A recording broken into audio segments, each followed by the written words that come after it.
So you're probably wondering why we're here again. Well, way back in 2010, President Obama, Nancy Pelosi, and Harry Reid got together and pushed through a massive government takeover of healthcare. For the sake of time, let's just call it Obamacare. Democrats decided to make backroom deals with special interests like the drug companies, exchanging their support for the bill for special provisions in the bill. Then Nancy Pelosi told us they have to pass the bill to find out what's in it. And Joe Biden said it was a big deal. Well, it was less of a big deal and more of a huge disaster.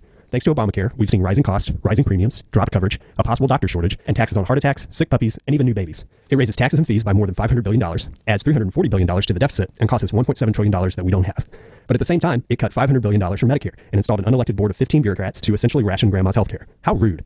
Then Kathleen Sebelius handed out hundreds and hundreds of Obamacare waivers to the Democrats' friends in big labor and, favored districts. But of course, not to you and me. But the big granddaddy of them all, the missing piece to the puzzle, the massive government overreach that had all of America saying, whoa, the individual mandate.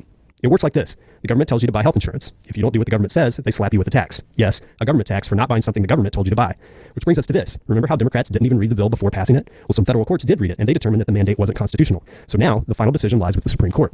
So the 9 justices are deciding right now, 1, whether or not this mandate is constitutional, 2, whether or not they can remove the mandate from the law, or 3, if the whole law needs to be thrown in the trash. Regardless of what they decide, we know this. House Republicans have voted to repeal or defund Obamacare at least 26 different times, so we can start over and get it right. But as we wait for a decision from the highest court in the land, you must be wondering, how do we make sure this never happens again?